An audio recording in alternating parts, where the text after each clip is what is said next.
Sí, sí. Sí.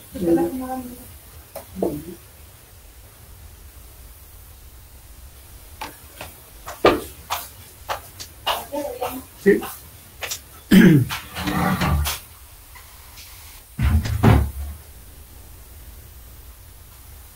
Hola, buen día. Buen día. Bueno, empezaremos las clases. La anterior clase estábamos viendo esta parte de el terraplén de prueba que se hacía para poder determinar la cantidad de pasadas que se tiene que hacer con la máquina, ¿no es cierto?, para no excederse mucho, digamos, de pasar demasiado para no dañar especialmente en la capa base. Bien. Bueno, entonces lo que vamos a ver, vamos a ver el grado de compactación. El grado de compactación, o sea, esta ecuación la vamos a utilizar para determinar la compacidad relativa. Para determinar el grado de compactación obtenido en el campo se debe utilizar las pruebas en sitio, que es este valor, y relacionar la densidad máxima obtenida en el laboratorio con la densidad alcanzada en el campo. O sea, aquí este valor nos está relacionando la densidad, ¿cierto?, obtenida en el campo, la densidad del material suelto y la densidad máxima obtenida en el laboratorio. Esa es la compacidad relativa. Entonces, con la compacidad relativa, por ejemplo, si tenemos el grado de compactación 100%, entonces tendría que darnos 1 multiplicado por 100 para que nos dé 100. Entonces, si este valor es más bajo, entonces indica que el suelo no está bien compacto. Bien, pero en realidad lo que vamos a emplear es esto. Ahora tenemos la compacidad relativa también en función de la relación de vacíos. Fíjense, la compacidad relativa está en función de las tres densidades. Densidad de campo que se obtiene, la densidad mínima cuando el material está suelto y la densidad máxima en el laboratorio. Ahora, también podemos determinar ese mismo en base a la relación de vacíos. Relación de vacíos máximos cuando el material está totalmente suelto. Esto es cuando está natural. Y el mínimo es cuando está compacto. También podemos calcular por esta fórmula. O bien por esta también. Bien, entonces lo que nosotros nos vamos a buscar ahora, esta fórmula que ven aquí, ¿no es cierto?, ya lo conocen, que la densidad va a ser igual al peso de la masa del suelo, volumen de la masa del suelo, por 1 más la humedad. Esta es la fórmula para hacer la curva de compactación y determinar la densidad seca. No es más que relación del peso seco sobre un volumen aparente, le dicen esta fórmula. Bien, entonces para poder determinar la densidad de campo, para ver si está bien compacto o no, entonces hay que hacer pruebas. Bueno, una forma de probar que, digamos, en caso no tuviéramos algún equipo, pero sí podemos hacer, por ejemplo, mediante extracción de cubos de suelo, que esto generalmente ocurre para suelos que sean arcillosos, suelos plásticos. Pero esto se hace en un caso muy excepcional, cuando a veces uno no ha ido a una visita de inspección o alguna cosa así de forma preliminar. Entonces, ¿qué se hace? Se saca una porción de suelo y se moldea un cubo que sea 10 por 10 por 10. Ya conocemos el volumen de la masa. Y esto, lógicamente, si estamos en el campo, lo cubrimos con una parafina sólida o, en su defecto, con un plástico, algo de tal manera que no pierda la humedad. Bueno, de esa forma hacemos llegar ya al lugar, que es de repente la ciudad, donde vamos a poder pesar y vamos a tener su peso. Entonces este va a ser el peso. Y el volumen ya lo conocen 10 por 10 por 10, que es el volumen de la masa. Y el peso húmedo también lo van a conocer, que es esto de aquí, el peso del pequeño cubo. Y secado al horno, ¿no es cierto?, a una temperatura de 100 o más, menos 10 grados centígrados, conocen la humedad. Y con eso calculan con qué densidad está la densidad de campo. Entonces, para probar si esa densidad, qué relación tiene con la densidad que tengo que tener con la densidad máxima que obtuve en el campo, perdón, en laboratorio. Entonces agarro, traigo otra porción de muestra y voy a hacer la curva de compactación en el laboratorio. Y voy a tener la densidad máxima. Y con esa densidad máxima que tengo voy a comparar cuánto se acerca a este valor. Lo ideal es que yo tenga un grado de compactación al 100%. Entonces, vamos a tener aquí. No lo tengo, anótenlo por favor. El grado de compactación, pongan grado de compactación, es igual a la densidad obtenida en campo dividido entre la densidad máxima del laboratorio, todo eso multiplicado por 100.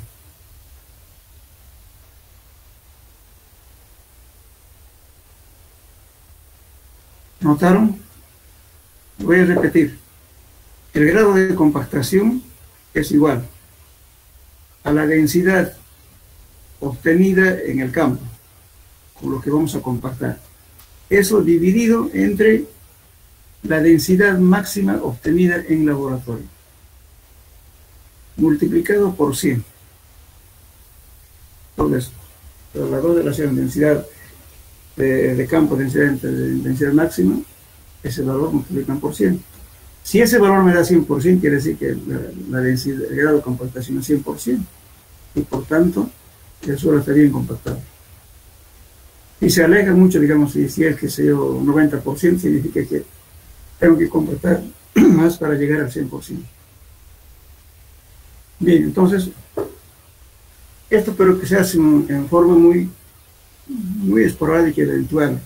Muchas veces esta densidad también se puede hacer en el campo, controlar, por ejemplo, si no se tiene, si en caso fuera arenoso, por ejemplo, aquí lógicamente estamos hablando de que si en caso de arcilla es fácil, sacamos un cubo y lo hacemos un cubo de 10 por 10, en su defecto lo sumergimos en aceite y por volumen desplazado podemos conocer el volumen de la muestra. Y la muestra que estamos utilizando es el peso de la muestra. Pero algunas veces cuando hay suelos granulares, se hace de la siguiente manera. Se hace un hueco en el campo, donde se quiere determinar la compactación, y se lo vierte aceite. Lógicamente, si es granular, se va a desmoronar un poco, entonces se saca con una pequeña cuchara y se limpia con una brochita, se saca toda la tierra que estamos sacando el hueco. Y esa tierra lo vamos a pesar y eso va a ser el peso de la masa del suelo. De eso mismo obtenemos humedad para aplicar esta fórmula. El problema es medir el volumen. Entonces, ese volumen que hacemos, tomamos una botella de aceite denso, puede ser aceite 250 de Corona, que es más espeso, y ese aceite lo ponemos, lo marcamos y le vertimos al agujero que hemos hecho.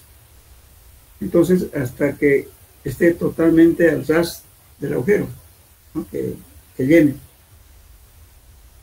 Y el sobrante de la botella se lo lleva al laboratorio, lógicamente al laboratorio o la ciudad donde se puede ya medir la cantidad de aceite que entró.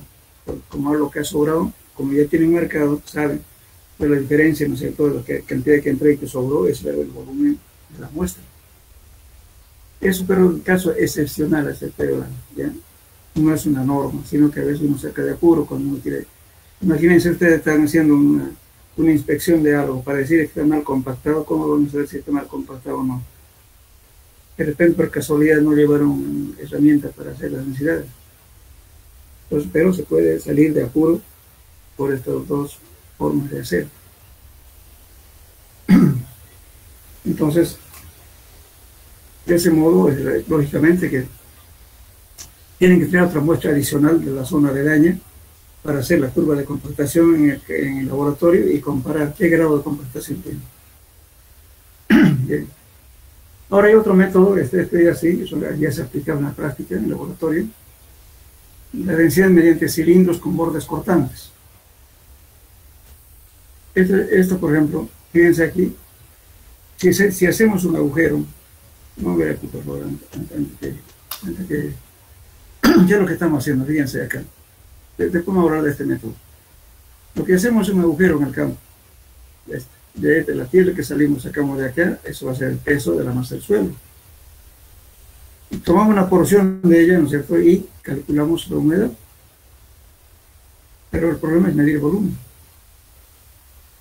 Entonces, este es cono de arena que enseguida vamos a hablar.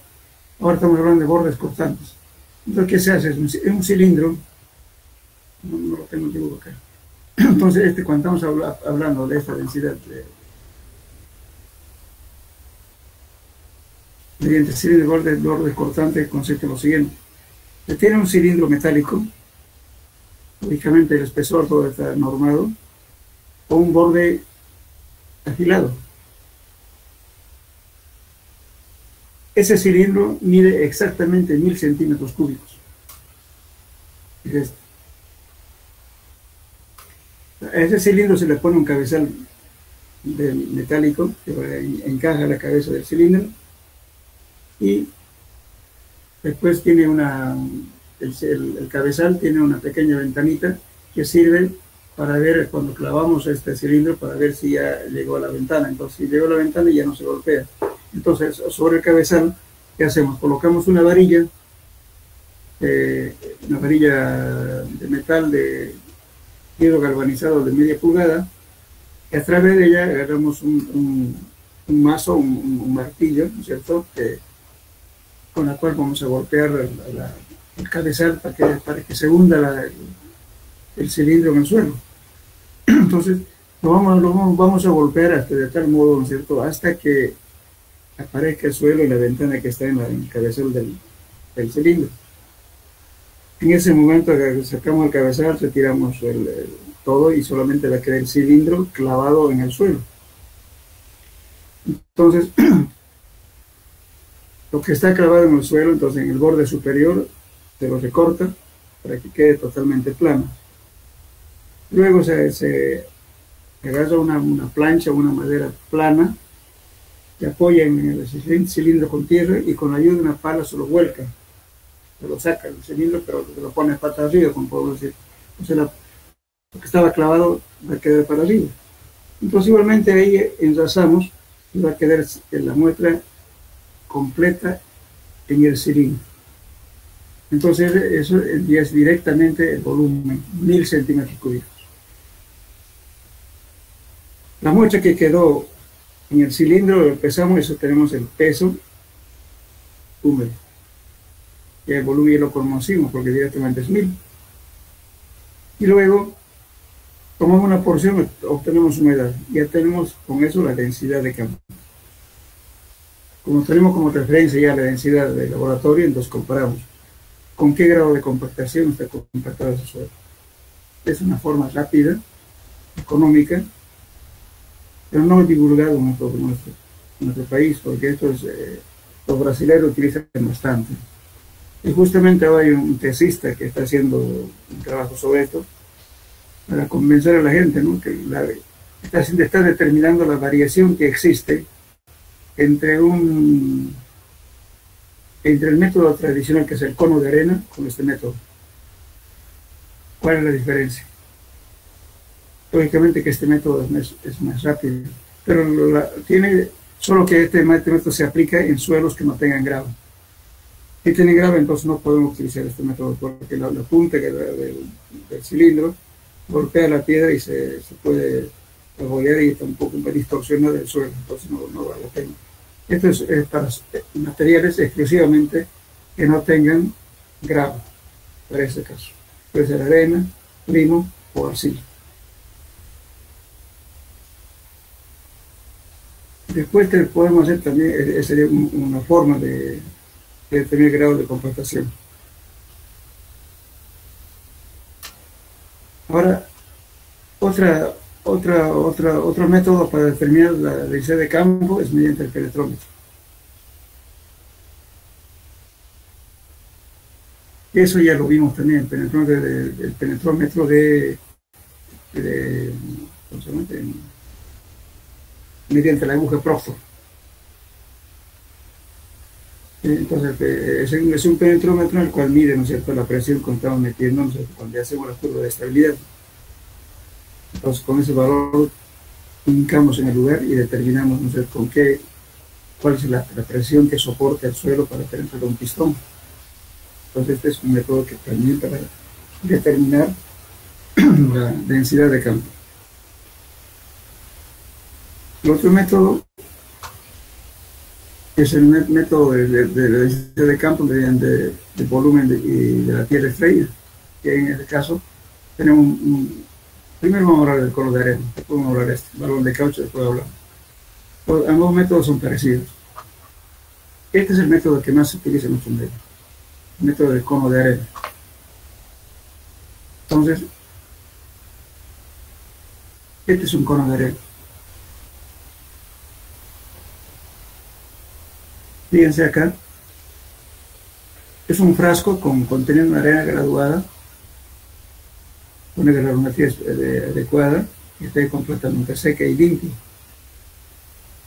Y un embudo con una válvula para que pase la arena. Esta parte enrosca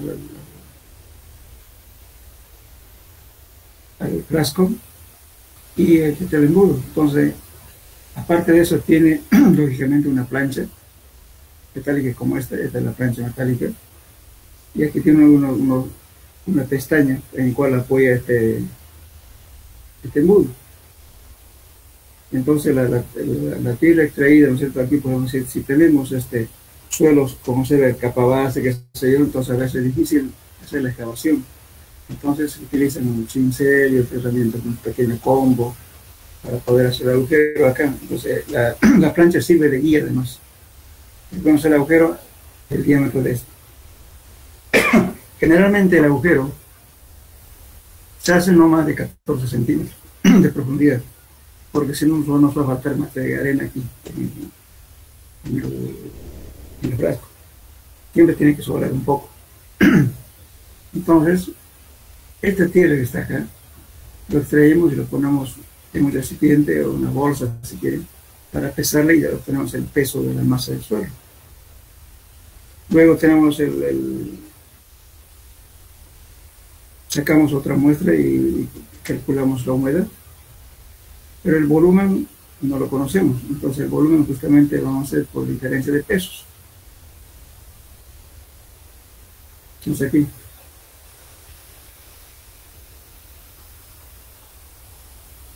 por ejemplo, este P de aquí, el peso va a ser el peso total, fíjense, peso de la arena seca más frascos antes de empezar la operación, la cuenta completa.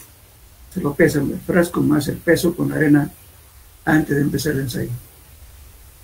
Bien, después lo ponemos en esta posición que estamos viendo acá, en esta posición, y abrimos la válvula y la arena va a caer al agujero hasta que llene completamente y cerramos la válvula.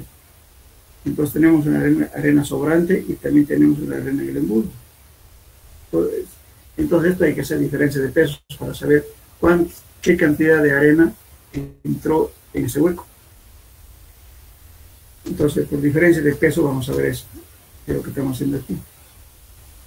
El peso del frasco más la arena llena menos el peso del frasco más de la arena sobrante, porque son de arena, menos el peso de la arena en el embudo. Entonces, haciendo esa diferencia, lo que queda nos va a dar el peso de la arena en el hueco, dividido entre el peso unitario de la arena, porque esta arena está calibrada. Eso nos va a dar el volumen de la masa del suelo. El volumen de la arena dividido entre o sea, fíjense, aquí tenemos volumen, por simple peso de la arena estamos saliendo el volumen de la arena, pero ese mismo es el volumen de la masa del suelo. Entonces, ya conociendo ya el peso del suelo que hemos extraído, ya tomamos humedad también, y tenemos el volumen de la arena en el hueco. Eso es igual al volumen de la masa del suelo. Con eso calculamos la densidad de campo. Bueno, aquí lo que hay que tener cuidado es lo siguiente. Se hace calibración de la arena. La arena tiene que ser de una granulometría redondeada, o sea, tiene que ser partículas redondas, uniforme, lo posible, y además, bueno, la norma dice arena de Ottawa, pero ¿quién va a estar trayendo arena de Ottawa tan lejos? Lo que se hace es graduar aquí simplemente lavar la muestra, que generalmente se lava en la malla número 30 y queda retenida en la 200, en la número 20 y 30, o también se puede utilizar otra, dependiendo de la arena que hay en el medio. Podemos usar aquí cuando estamos 20-30, podemos usar que sea 30-40, o podemos utilizar también de 20-20-10, va a depender de qué material contamos en el lugar, pero siempre tiene que ser granular. Entonces ese arena lo lavamos bien, que no tenga materia orgánica, que no tenga nada, que es completamente seco, y lo calibramos. Una vez preparada la arena, que es totalmente limpia, se lo tamiza, ¿no es cierto? Se saca todo lo fino y se saca que solamente quede material grueso. Y esa arena se lo calibra, porque tenemos que calcular el peso unitario de la arena, que es este valor de aquí. Eso es como se calibra. Se coloca de la siguiente manera. Se agarra el mismo cilindro de compactación, se le pone en una mesa y luego lo vertimos, ¿no es cierto?, la arena al frasco, utilizando el mismo embudo para determinar la altura de caída, que va a ser aproximadamente 14 centímetros. Entonces, lo volcamos, lo llenamos de arena, utilizar el mismo frasco, no sé que caiga, y una vez que llena el molde, se lo engrasa y se lo pesa. Esta pesada se hace varias veces, peso 1, más peso 2, más peso 3, etc. Si es 3, dividido entre 3, eso va a ser el peso de la arena en el cilindro. Entonces al cilindro lo medimos. Hay dos formas de medir. Uno directamente con un calibrador, calculamos el volumen del cilindro, o en su defecto lo hacemos con agua. Se pone la base del cilindro, ¿no es cierto?, porque es un cilindro de compactación. Entonces se lo interna y se lo pone a los bordes, ¿no es cierto?, del apoyo donde está la arena, se le pone un poco de silicona. Y para que esté completamente estanco, para que no salga agua. Entonces el agua lo llenamos hasta la parte de arriba y medimos eso directamente en centímetros cúbicos. Eso es el volumen del cilindro. O también por una simple medida con un calibrador. Entonces calculamos el volumen del cilindro. Pues como teníamos el peso de la arena que estaba en el frasco, lo dividí entre el volumen del cilindro, tenemos el peso unitario de la arena, peso sobre volumen. Entonces, esta muestra preparada de ese modo, hay que secarlo, lavarlo y identificarlo con la tarjeta, porque si se trabaja en un laboratorio muchas veces se tienen varios equipos, y también la arena también varía, porque algunas arenas ya son utilizadas. Entonces cuando usen esa arena, lógicamente cuando hagan 2 o 3 ensayos se humedece, además se va a ensuciar. Entonces eso lo retiran a un lado para después rehabilitarlo, lavarlo de nuevo y hacer el procedimiento secado. Entonces de ese modo se determina la densidad de campo mediante el método del cono de arena. Ahora ¿qué cuidado hay que tener? Si ustedes ven aquí, la formulita esta dice, aquí, peso de la arena en el muro.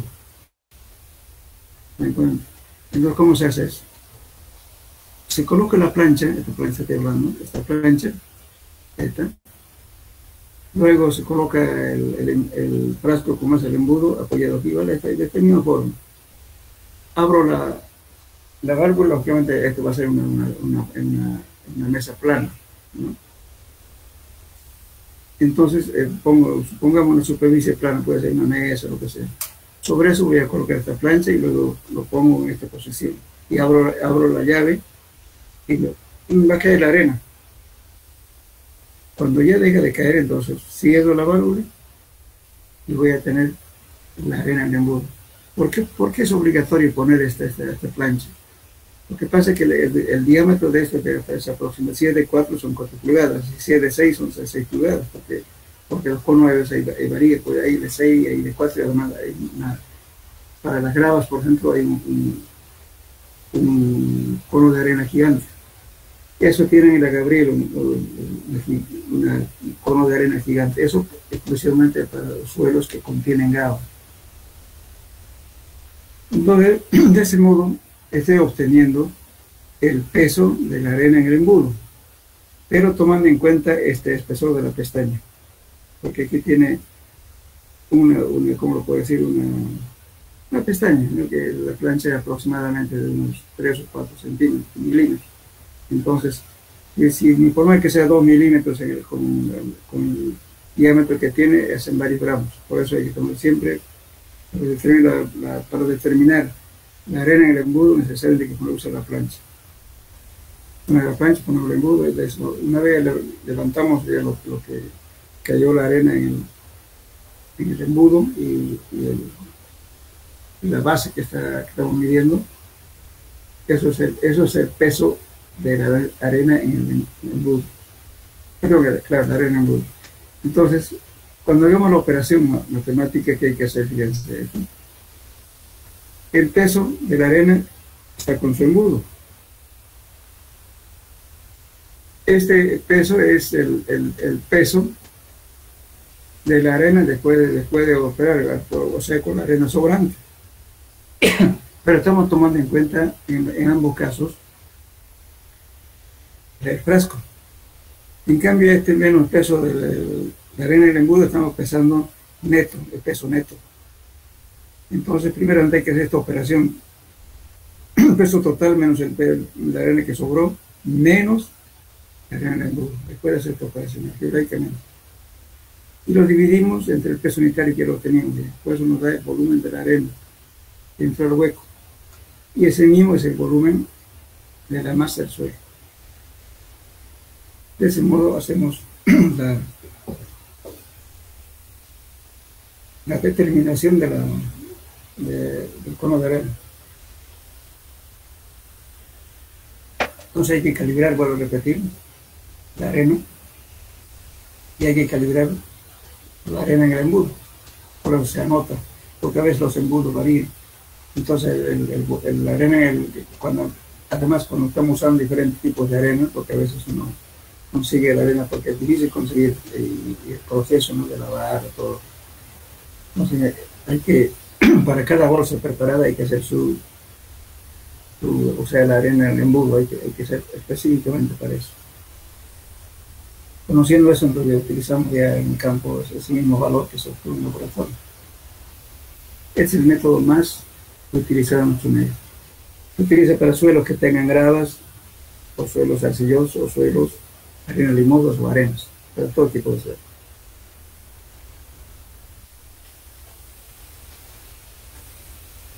Bueno, resulta que cuando los suelos tienen grava, entonces se utiliza un cono de arena que tenga 6 pulgadas de diámetro. Ahora sí, si fuera capa base, entonces tendríamos que usar, lo mejor es utilizar un cono gigante. Lamentablemente en este medio no es muy poco divulgado ese uso. Cuando es capa base, lo que hay que hacer es una corrección por el tipo de material que tiene. Entonces hay que hacer una corrección.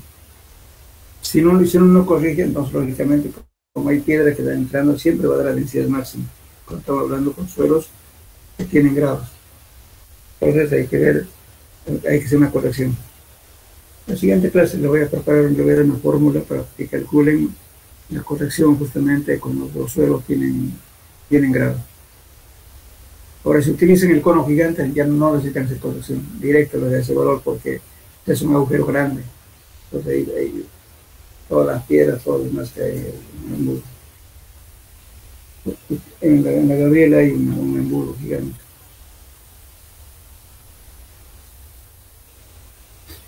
Eso sería en cuanto al cono de arena. Después de esto hay otro método que ahora está perdiéndose de uso.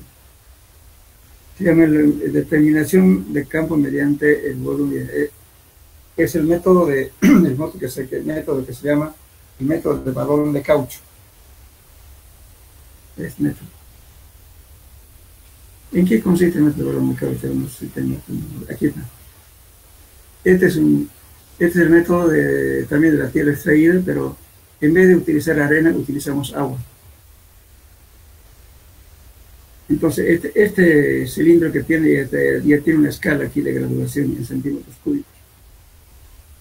Entonces, lo que hacemos es, primeramente, hacer el agujero, le colocamos la plancha y la cantidad de muestra que sale aquí es el peso de la masa. De eso sacamos su volumen. Ahora, perdón, su humedad. Y el problema es la humedad, sacar el volumen. Para eso tenemos este frasco. Entonces aquí en la parte inferior le coloco una membrana de caucho, un globo, igualito que un preservativo, un condón, igualito. Solamente que en este caso, ¿no es cierto?, es el material, un látex más grueso y a veces difícil, justamente por eso es que se está casi perdiendo el uso de este sistema. Porque como no fabricamos ni siquiera eso, entonces hay que traer de Argentina o de Brasil la membrana esa que le digo, de látex. Por eso se lo inserta aquí en la salida de aquí abajo, de aquí, y se lo calibra. Entonces, una vez colocado esto, se coloca en la plancha en una superficie dura y ponemos y echamos agua. Entonces, en ese modo está calibrado, tiene que estar cero.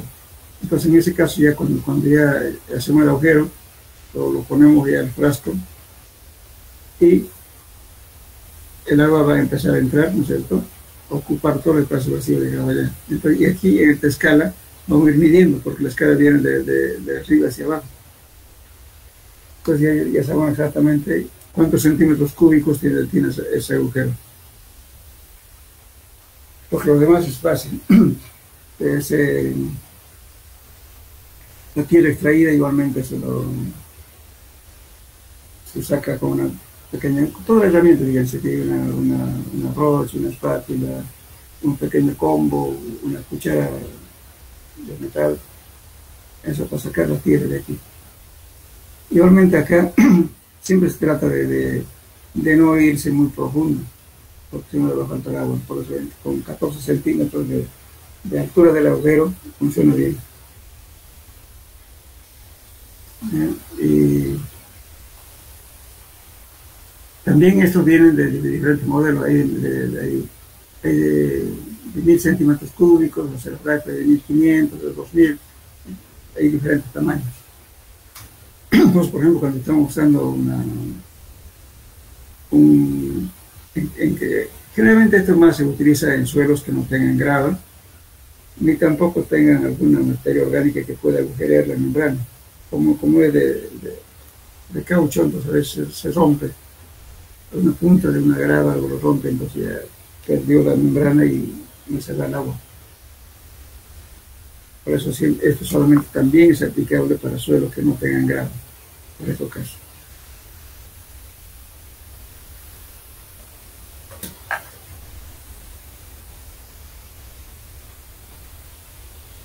Después los otros métodos que son los más modernos son estos. Métodos nucleares. Es un método, por ejemplo,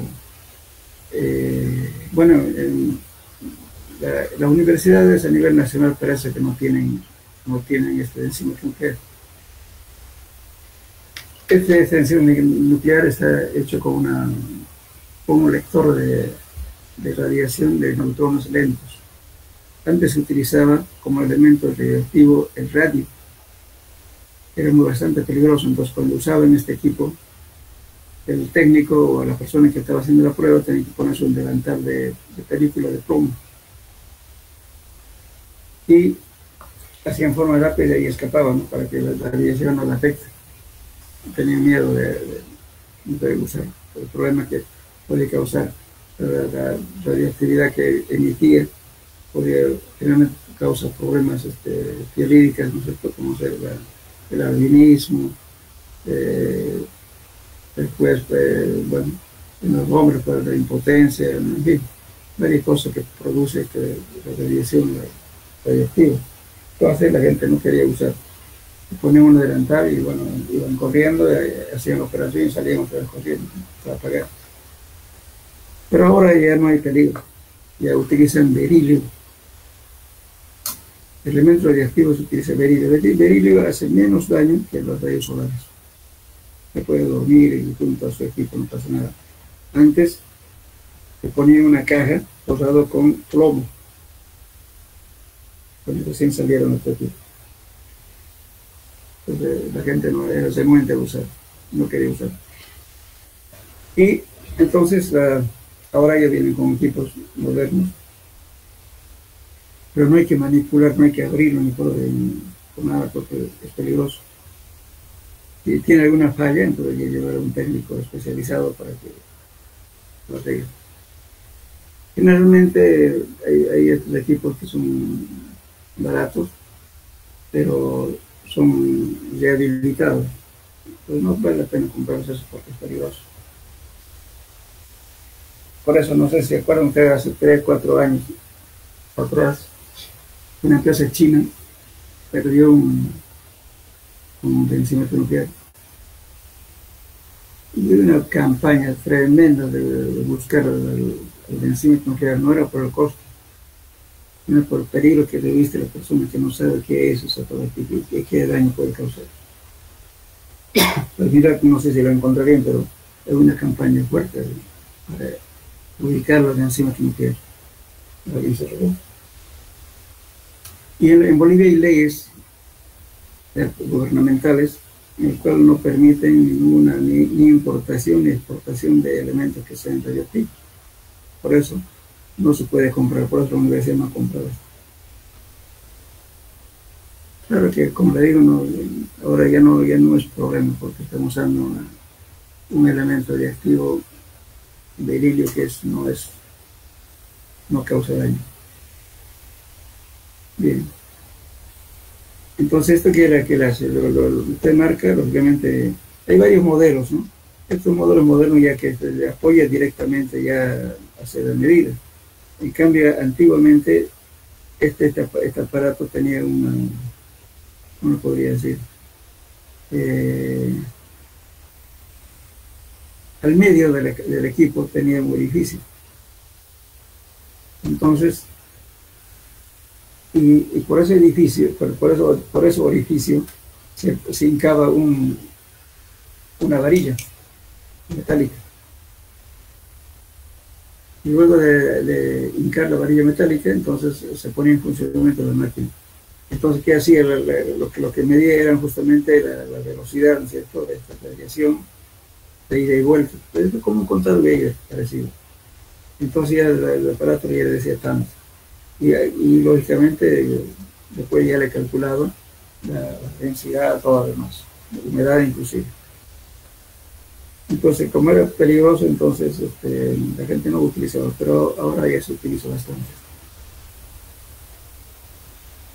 Vencimiento nuclear. Bueno, con eso terminamos esta parte de contratación. Hay una parte importante que quiero esto, fíjense.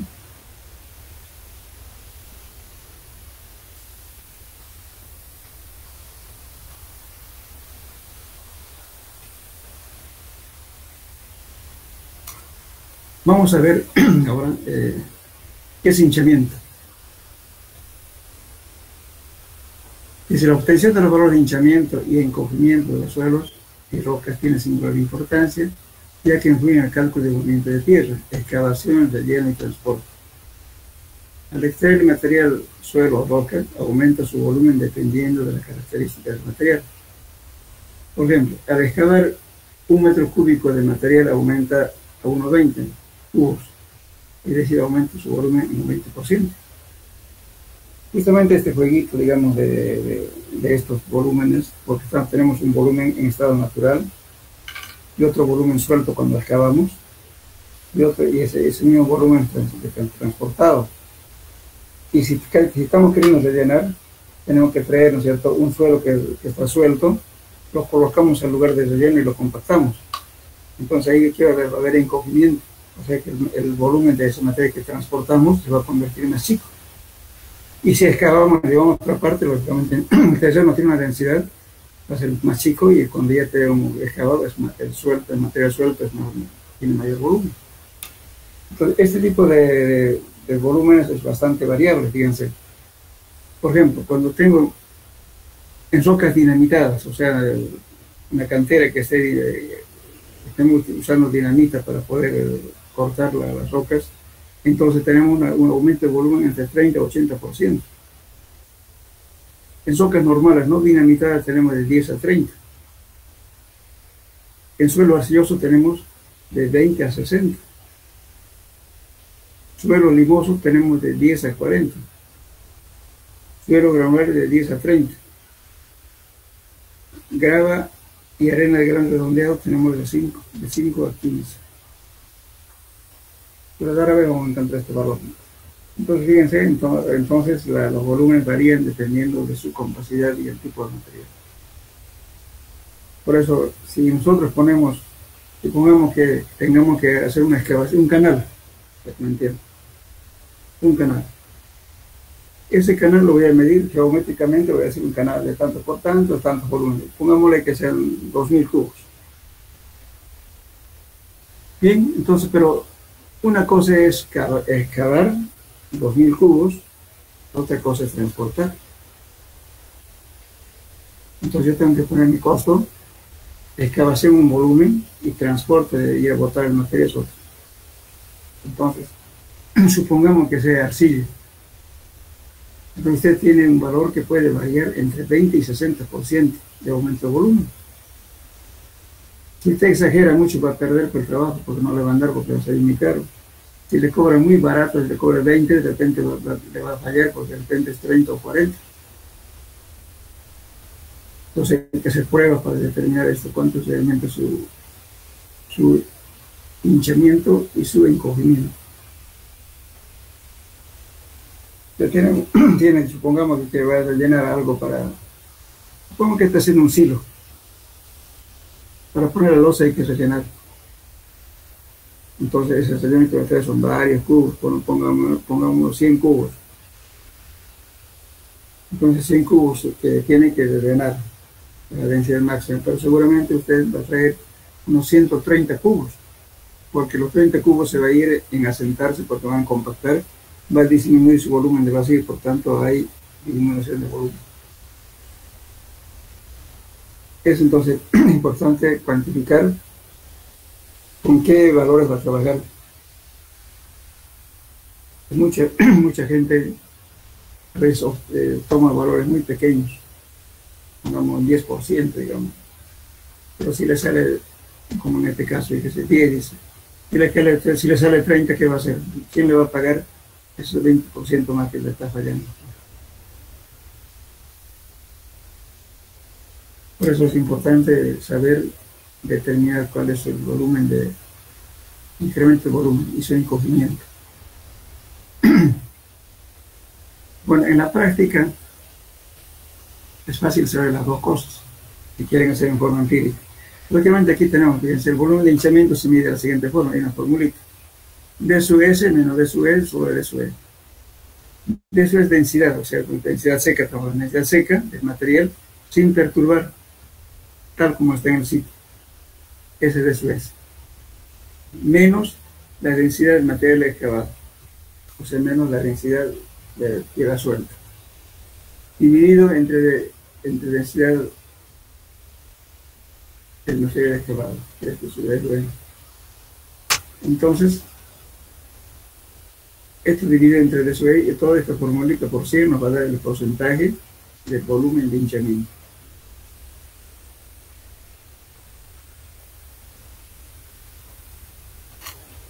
Bien, entonces, y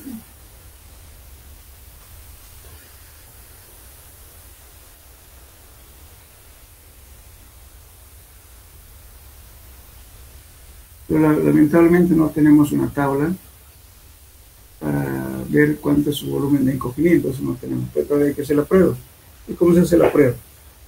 Se hace un agujero, puede hacerle un hueco de 1 por 1 por 1, un metro cúbico. Está midiendo. Toda la cantidad de tierra que está sacando lo va a medir en otro volumen, para saber exactamente cuánto es el volumen en estado suelto. De ese modo, usted, si supongamos que sacó un volumen de 1 metro cúbico y le da 1,30, significa que hay un 30% de hinchamiento o de incremento de volumen. Muy bien, trae de otro material, de otro relleno, lo va compactando en capas. Y claro, la tierra tiene que echar al pozo midiendo. Entonces estamos compactando la densidad máxima y metiendo la tierra hasta que se compacte hasta la altura de 1 metro. Entonces va a ser seguramente la cantidad para rellenar 1 metro y compactado. Hemos usado, digamos, que sé yo, 1,40 cubos. Eso significa que tiene 40% de encogimiento.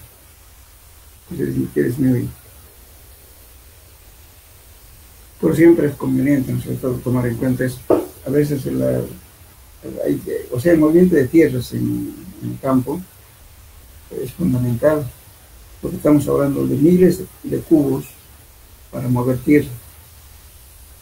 En carretera lo que más editen más alto es justamente el movimiento de tierras, no es tanto el pavimento, es el movimiento de tierras. Ahora, el volumen de encogimiento calculamos por esta fórmula: D sub C menos D sub E sobre D sub S. Esto es cuánto se achica para eso, la densidad del material.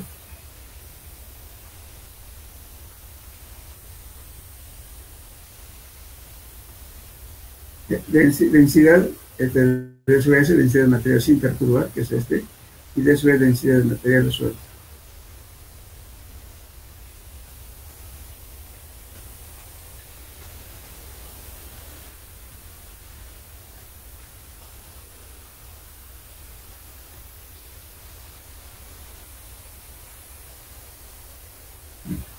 Entonces, el volumen de hinchamiento, lo vuelvo a repetir, D sub S menos D sub E sobre D sub E. Con esto podemos calcular el volumen de encogimiento. Lógicamente, pero lo mejor es, como le digo, hacer la prueba. Cuánto es cavar un cubo y sacar la tierra y medirla. El mismo hueco, si quiere rellenar, lo rellena con material que va a utilizar, lo compacta en capas hasta la densidad máxima y lo toma el control. ¿Cuántos cubos entró? Si es 1,4, digamos, el porcentaje de encogimiento es 40%. Es la única forma de medir esto.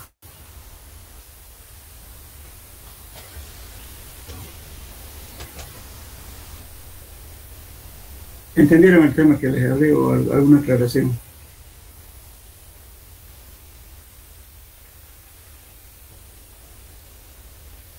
Hola, ¿me escuchan? Sí, ingeniero. ¿Se entendió o quieren que les repita? Seguramente ustedes, cuando ya llevaron carretera, ¿ustedes o nada?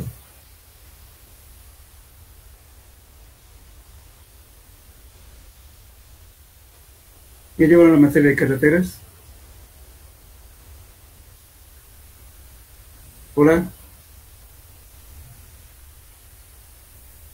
La estamos llevando, ingeniero. Bien. Ahí, por ejemplo, seguramente les van a dar un volumen de cálculo. En topografía, no se lleva eso. dicen, ¿cierto? Corte, relleno, corte, relleno, corte, relleno, ¿cierto? Pero eso es teoría, porque en realidad, fíjese usted, se supone, ¿no es cierto?, que usted va a hacer un perfil transversal, en topología han visto eso, ven el perfil transversal, lado de izquierdo, lado derecho, con respecto al eje, ¿no es cierto? Entonces, cuando hacemos el diagrama de masas, estamos diciendo corte, relleno, y hacemos la diferencia y eso es lo que sale, pero sin embargo en la práctica no es así. ¿No? De repente corta, pero ya no va a servir para rellenar.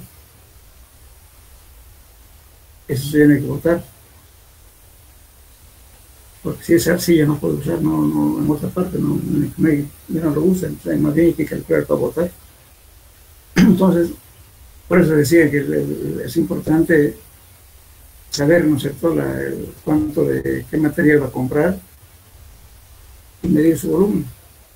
Pongamos que va a tener que rellenar un agujero que mide 100 cubos y va a comportar la densidad máxima, seguramente va a tener que comprar 140 cubos, o sea, el 40% de encogimiento.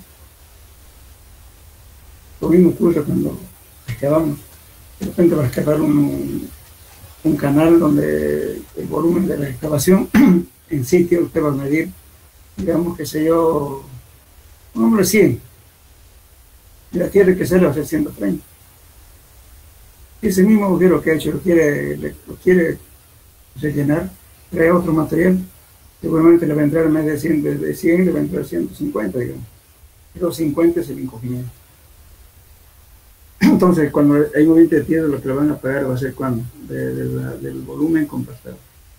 Entonces, el cálculo tiene que saber la excavación, el tiro de material y relleno de materiales para llegar a la densidad máxima.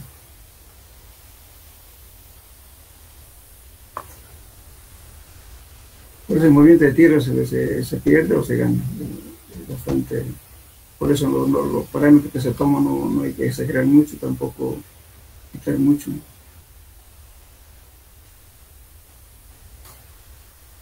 Bien. ¿Alguna duda más, jóvenes?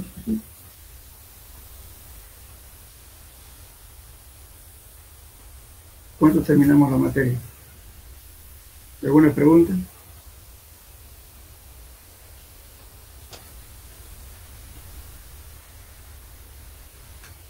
Bien. Entonces, la próxima clase vamos a empezar a resolver problemas. Por favor, vengan con su formulario y vamos a ser participativos en la solución de problemas.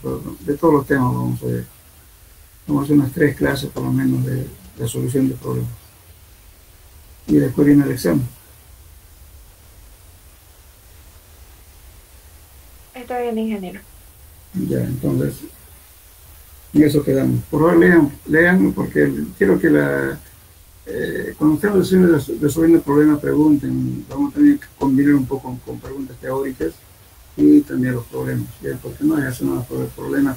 Y, bueno, su formulario tienen que hacer, porque esta mañana tuve un examen presencial, varios alumnos no tenían sus tablas, algunos formularios. Por favor, prepárense bien. Bueno, entonces en eso quedamos, jóvenes. La próxima clase resolvemos problemas.